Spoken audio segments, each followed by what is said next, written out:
앞서 리츠, 그러니까 부동산 주택연금 말씀 주셨는데요. 사실 현 시점에서는 고부가 가치 자산으로는 부동산이 아마 뭐 가장 선호하는 것 중에 하나고, 그래서 뭐 똘똘한 한 채라는 말들이 계속 나오고 있을 텐데요. 네, 이제 예. 뭐 은퇴를 앞둔 분들은 이제 요 집으로 내 노후 자금을 만들겠다 이런 말들을 그냥 또 막연하게 하시고는 하잖아요. 그 중에 예. 하나가 뭐 주택연금일 것 같은데 예. 이게 어떤 방식으로 뭐 받을 수 있는 거예요? 예. 고부가 가치 자산이 부동산이라는 네. 것을 이제 확인했다고 하셨는데, 네. 이제 서울에 살고 계시니까 그렇게 아무래도 생각을 하시는 네, 거고, 네, 그렇죠. 지방하고는 네. 차이가 네. 많이 그렇죠. 납니다. 네. 예. 그래서 그걸 이제 주식에 비유해 본다면은 주식 중에서도, 템버그라든지 이런 주식들도 많거든요. 그렇긴 그래서, 하죠. 예. 전 뭐 그래서, 다 없어서 예. 다 큽니다. 전체 비중을 비교해 본다면은 뭐 주식에서도 당연히, 그래서 이제 주식을 좋아하시는 분들은 이제 그 주식을 통해서 많이 그렇죠. 성장시키는데요. 네. 그래서 뭐 앞으로 우리나라에서 이제 꼭 고부가가치라고 말할 수는 이제 고투고 봐야 될 것 하고요. 그 다음에 이제 부동산 주택연금을 네. 어떻게 활용하느냐 네. 하는 그러니까 부동산을 것이죠. 이용해서 은퇴 자금을 만들 수 있는 방법을 좀 물론이죠. 들어봐야죠. 그게 이제 주택연금이 대표적이라고 할 네. 수가 있고요. 저는 이제 지금 주택연금이 이제 이전에는 한 3, 4년 전에는 공시가 기준에서 9억 원까지 가능했는데요. 이제는 공시가 기준에서 12억 원까지 되는데 네. 시가로 하면은 17, 8억 정도 됩니다. 그 다음에 이제 오해하시는 것 중에 하나가 주택연금에 가입하려면 주택이 한 채 있어야 된다. 이렇게 생각하시는데요. 아닙니다. 두 채 아니에요? 이상 있어도 되는데요. 그 집을 다 합쳐서 네. 공시가 기준 12억 이하면은 가입이 가능하고, 아. 그 중에 주택연금을 받을 수 있는 것은 두 네. 채 다 받을 수 있는 게 아니라 자기가 거주하고 있는 주택입니다. 아. 그 몇 가지 원칙만 아시면은 다 이제 추론을 해볼 수 네네. 있는데요. 주택연금은 무조건 자기가 거주하는 곳이어야 됩니다. 네. 그래서 집이 두 채라도 활용을 할 수 있죠. 집이 두 채인데, 야, 이거 내가 가지고 있는 게 이것뿐인데 네. 이 집값이 뚝 떨어지면 어떨까 하면은 한 채를 주택연금에 가입하면은 그대로 집값은 프로텍션 돼 버립니다. 아. 왜냐하면은 지금 가입한 네. 주택 가격에다가 매년 2%씩 집값이 오른다는 가정으로 주택연금을 준 것이기 때문에요. 그 가정에 나의 자산 가격을 픽싱 시켜버린 것이죠. 네. 그럼 만약 안 올라가면 어떡해요? 그만큼? 안 올라가면요. 그리고 내가 부채를 충분히 한 120살까지 살아서 훨씬 많이 썼다. 그러면 이제 주택금융공사, 즉 정부가 부담하는데요. 아. 그걸 정부가 이제 그걸 네. 공짜로 이렇게 손해 볼 수는 없죠. 그렇죠. 그래서 매년 0.7%씩 보험료를 냅니다. 그 보험료들이 이제 그걸 가능하게 네. 해주는 것이니까요. 그래서 주택연금을 가지고 집이 두 채라도 네. 좀 더 활용을 할 수 있는 길이 열려 있고, 주택이 이제 제가 어디 강의를 가보면은 많은 사람들이 주택자산과 금융자산을 분리를 해서 주택자산은 내가 끝까지 가지고 있어야 될 비유동적인 자산이라고 생각을 하시는데요. 그걸 똑같이 보셔야 돼요. 예를 들어 내가 1억 원을 갖고 있다 해서 보험사에 종신연금 뭐 이런 데 네, 가입했다면은 뭐 억당 뭐 예를 들어 뭐 3, 40만 원, 뭐 40만 원, 50만 원 준다.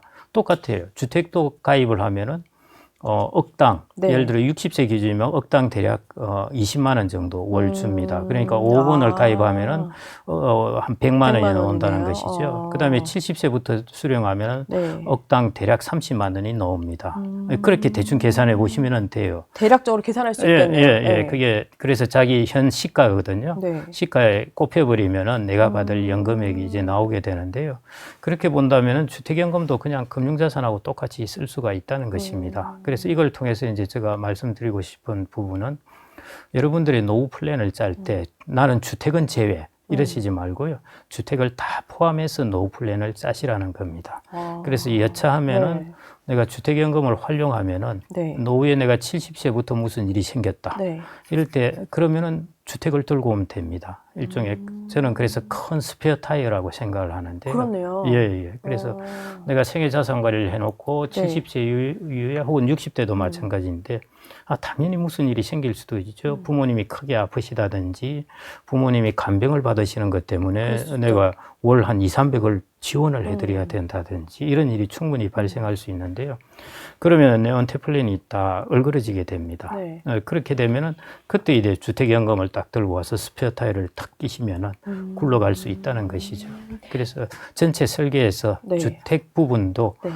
꼭 은퇴 설계에 자기의 자산으로 집어넣어서 설계하시는 것이 좋습니다. 요거는 그러면 이제 주택연금에 들 수 있는 시기가 따로 있는 건가요? 그런 55세 이상이면 가입할 수 언제든지 있는데요. 할 수 있는 거예요. 그런데 이제 우리가 자산도 복리 효과를 이야기하지 않습니까? 네. 근데 이게 주택연금 같은 경우 주택연금은 대출입니다. 네. 기본적으로 영목이지에서 대출인데요. 그 말은 그러면 내가 왜 이자를 안 내지 하는데 이자가 부채 대출금에 섞여서 계속 증가합니다.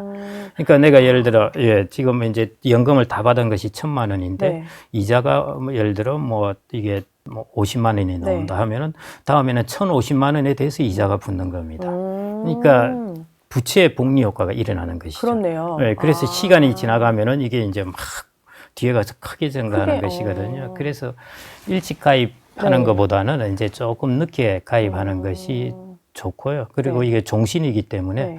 조금 늦게 가입해서 내가 나의 수명 리스크를 해지하는 데 활용하면 좋습니다. 그렇네요. 예, 그래서 우리나라 같은 경우에 네. 대략 이제 가입하는 연령대를 보면은요, 한 72세 정도입니다. 생각보다 많이 높네요. 예, 저는 그게 이제 적정하다고 보아지고요. 네.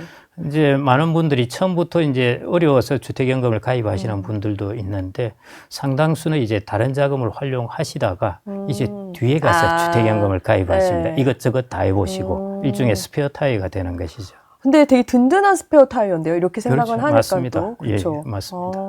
그럼 주택연금 외에 아까 리츠 상품도 말씀을 주셨는데 주택연금 외에 부동산으로 좀 더 자산을 받을 수 있는 것들이 또 있을 것 같거든요. 사람들 중에 이제 조금 위험한 발상이랄까요? 저는 자기가 사는 주택이 한 채 있으면은 이것은 일종의 투자의 수단으로 삼지 마라 그럽니다.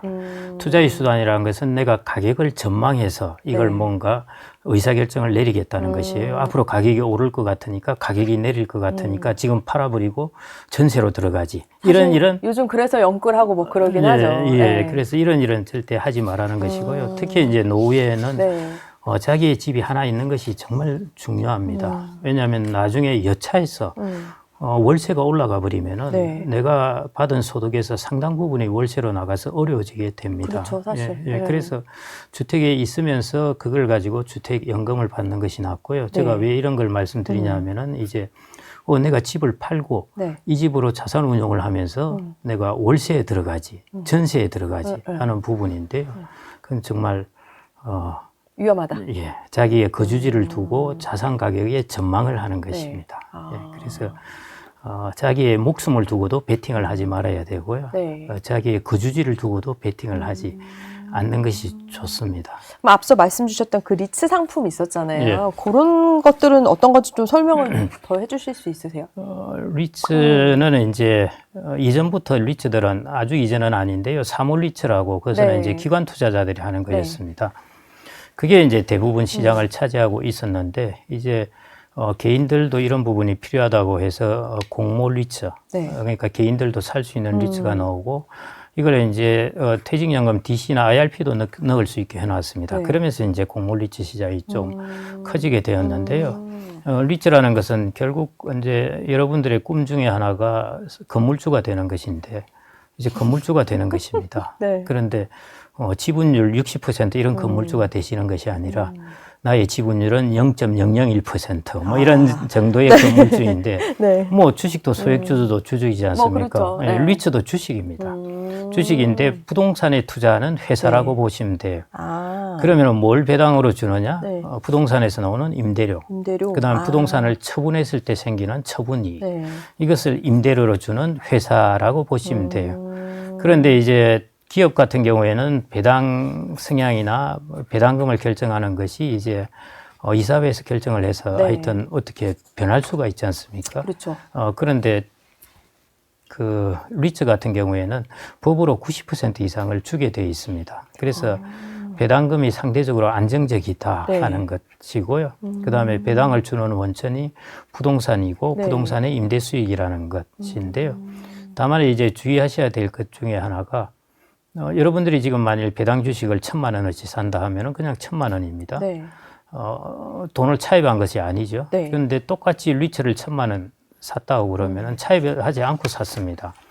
그렇지만 이제 리츠 회사가 부동산을 담보로 이제 부동산 사게 됩니다. 대출을 받았어요. 네. 그래서 나는 차입을 하지 않았지만은 실질적으로 내가 암묵적으로 차입을 한 거나 똑같습니다. 왜냐하면은 리츠가 차입을 하기 때문에요. 리츠하고 나하고는 같은 한 몸이기 때문에. 네. 그래서 이걸 왜 말씀드리냐면은 금리 변동에 민감합니다. 그럴 수밖에 없네요. 예, 왜냐하면 이자 비용이 늘어나게 되면은 네. 임대료가 일정하면은 배당 금액이 줄어들기 때문에요. 배당금이 줄어들게 되면은 이제 배당 수익률을 일정하게 맞추기 위해서 네. 리츠의 가격이 떨어지게 됩니다. 그래서 금리에 따라서 리츠의 가격이 떨어지고 오르고 하기 때문에요. 그래서 리츠를 운용할 한 5년 정도의 타이밍으로 네. 볼 때는 금리를 잘 보셔야 돼요. 그렇네요. 예, 그보다 네. 조금 길게 볼 때는 이제 부동산이 앞으로 어떻게 변할까, 어느 입지에 있는 부동산일까, 네. 어떤 종류의 부동산일까 네. 하는 것들을 이제 보시면 되는 것이고요. 그래서 이런 부분도 이제 내가 부동산에 난 잘 몰라, 이거 네. 어떻게 될지 어떻게 알겠어 하시는 분들은 그런 리츠를 뭐 10개, 15개씩 모아둔 ETF가 있습니다. 네. 그러면 그 ETF를 하나 사시면은 네. 리츠를 그냥 뭐 열 몇 개씩 그냥 한꺼번에 사시는 셈이 됩니다. 이게 좀 속편할 수도 맞습니다. 있겠어요. 정확하게. 그렇죠? 아까 타겟 데이트 펀드처럼요. 네. 예. 그런 역할을 네. 해줍니다. 오히려 속 편할 수 있고요. 그 다음에 스스로 리스크를 리츠들이 좀 네. 스스로 이제 아까 제가 섞어 놓으면 견고해진다고 그랬지 네. 않습니까? 예, 그런 것처럼 그런 효과가 있습니다.